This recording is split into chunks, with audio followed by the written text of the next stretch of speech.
Hello students, I am Rajesh Wadhwani. आज मैं लेके आया हूँ basic chemistry class 11th English medium के लिए सेकंड पार्ट। मैं पहले ही आपको बता चुका हूँ, जब तक हम लोग बेसिक केमिस्ट्री नहीं समझ जाएंगे हम लोग आगे नहीं बढ़ सकते बेटा। तो इससे पहले जो वीडियो मैंने सेंड किया था आप लोगों के पास, उसमें हम लोगों ने एटॉमिक मास से मॉलिक्यूलर मास बनाने का स्टडी किया था। आज हम लोग आगे बढ़ेंगे इसमें बेटा। आज हम लोग देखो मॉल कॉन्सेप्ट आएगा। मॉल कॉन्सेप्ट का स्टडी लेसन नंबर फर्स्ट में किया जाएगा। आज मैं आपको डायरेक्टली मॉल निकालने का एक फॉर्मूला बता रहा हूँ। जो मोल होता है बेटा, मोल का मीन्स होता है हीप। हीप होता है ढेर। तो 1 मोल के अंदर जो पार्टिकल्स पाए गए 6.022 10 की पावर 23 पार्टिकल्स पाए गए। कई बुक्स में आपको 6.022 की जगह 6.023 मिलेगा। इससे कोई भी इफेक्ट नहीं पड़ेगा। तो इतने पार्टिकल्स होते हैं, इसके बारे में बताया गया। इसे एवोगाड्रो नंबर से बताया जाता है, Na से बताया जाता है। आप लोग इसको Na मत लिखना, कैपिटल एन स्मॉल ए नहीं। कैपिटल एन के सब स्क्रिप्ट में कैपिटल ए लिखना होगा। इतने पार्टिकल्स पाए जाते हैं। तो हम लोग क्या निकालते हैं बेटा, मोल्स निकालने का फॉर्मूला है। तो बता देता हूं मैं, given mass upon molar mass. तो हम लोग डायरेक्टली मोल निकालते हैं।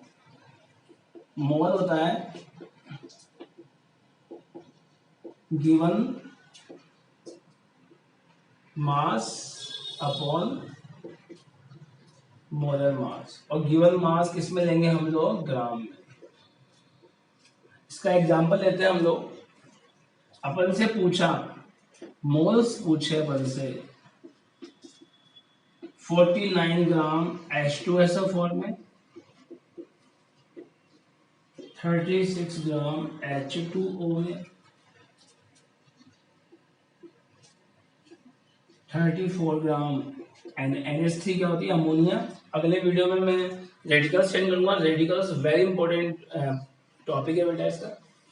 एंड फोर्थ अपन से पूछा है इन्होंने 36 ग्राम अमोनियम में, अमोनियम आयन। तो ये सब आना चाहिए, अमोनियम आयन। और ये क्या होता है, अपन सल्फेट सल्फाइड, ये स्टडी करेंगे बेटा अपन लोग रेडिकल्स के अंदर। यहाँ देखिए, इन सब का अपन सॉल्यूशन करते हैं। मोल्स कैसे निकालेंगे बेटा, given mass upon molar mass. और गिवन मास कायम होना चाहिए ग्राम के अंदर। तो हम ग्राम में दे रखा है, कोई दिक्कत नहीं। अगर ग्राम में नहीं दिया हुआ होता तो हमें ग्राम में कन्वर्ट करना होता। ठीक है। फर्स्ट क्वेश्चन का सॉल्यूशन है। हम लोग एन निकाल रहे हैं, मोल्स को एन से शो करते हैं। किसका निकाल रहे हैं बेटा, H2SO4 का। तो गिवन मास कितना है, गिवन मास है 49। और मोलर मास निकालेंगे अपन 2, H का 1 है, 2H है, तो 1 + 2 हो गया। S का 32 मैंने बताया था पिछली क्लास में। 4 × 16, O का कितना होगा 16। तो यहाँ पे क्या होगा बेटा, 49/98। इट मीन्स 1/2 और 0.5 मोल्स। तो यहाँ पर आंसर कितना आ गया, फर्स्ट का 0.5 मोल आ गए। ये आना चाहिए। ठीक है। अब सेकंड का सॉल्यूशन निकाल रहे हैं हम लोग।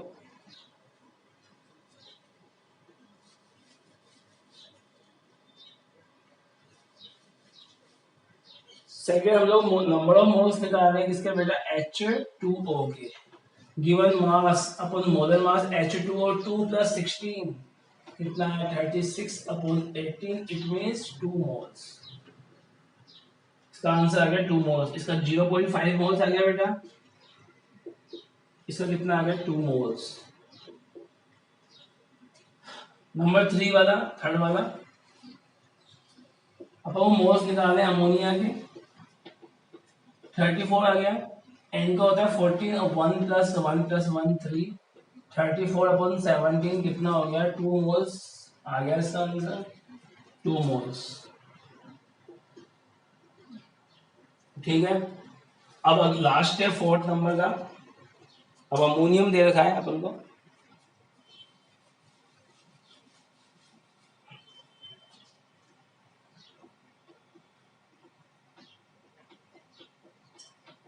गिवन मास 36, मोलर मास 18 कैसे आया, n का 14 और 4/h है 1 + 1 + 1, मतलब प्लस आ जाने से इलेक्ट्रॉन निकला है, लेकिन एटॉमिक मास पे कोई इफेक्ट नहीं होगा, ध्यान देना इस चीज को। ठीक है बेटा, तो क्या होगा यहाँ पे 2 मोल्स, आंसर आ चुका है 2 मोल्स। तो ये तो हम लोगों ने सीखा मोल्स निकालना।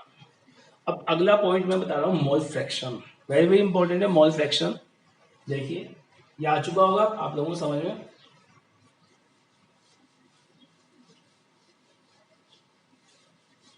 तो मोल फ्रैक्शन कैसे निकालेंगे बेटा अपन लोग,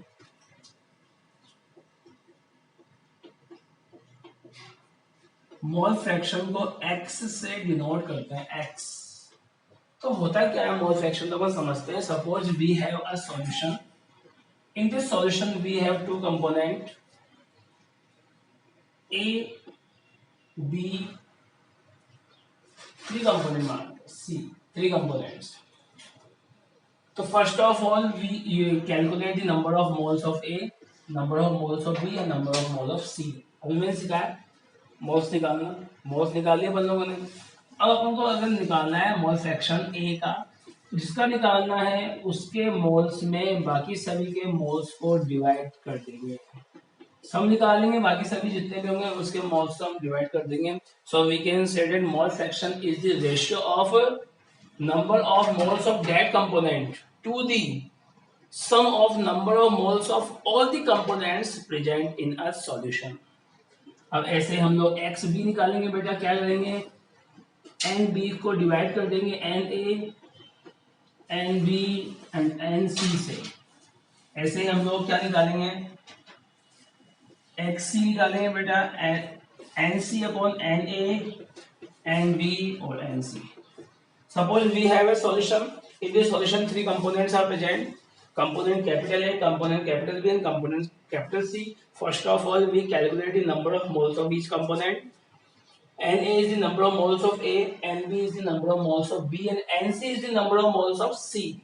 इसके बाद आपको मोल फ्रैक्शन निकालना है। मोल fraction is the ratio of the number of moles of that component. Mole fraction is the ratio of the number of moles of that component to the sum of number of moles of all the components present in a solution. XA निकाल लिया हम लोगों ने, तो XA निकालने के लिए NA में डिवाइड करना पड़ेगा सम का। XB निकाला और XC निकाला, तीनों निकाल दिए। अब इसका नोमेनक्लेचर बता देता हूं बेटा मैं आप लोगों को।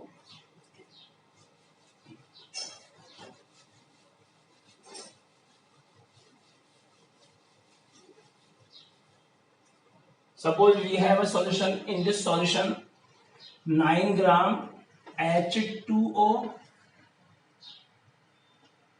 34 gram ammonia and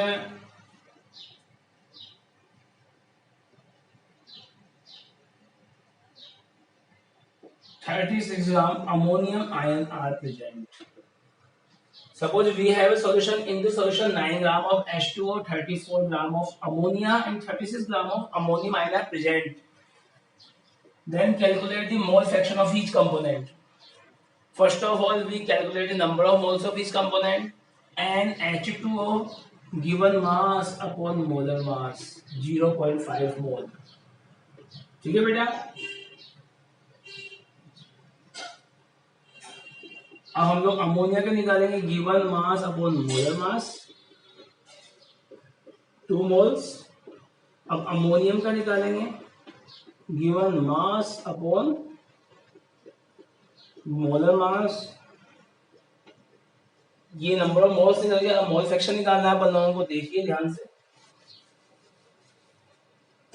X क्या H2O, तो ऊपर क्या आएगा 0.5, नीचे क्या आएगा सभी का सम आएगा, तो 0.5 प्लस 2 कितना आया 0.5 अपॉन 4.5, ठीक है कट गया है, तो 5 अपॉन 45 कितना आया 1/9, ठीक है। अब अपन निकालेंगे x NH3, तो कितना आएगा 2 अपॉन 4.5, तो एक पॉइंट डालेंगे तो क्या हो गया 20 अपॉन 45, तो हो गया 4 अपॉन 9, ठीक है।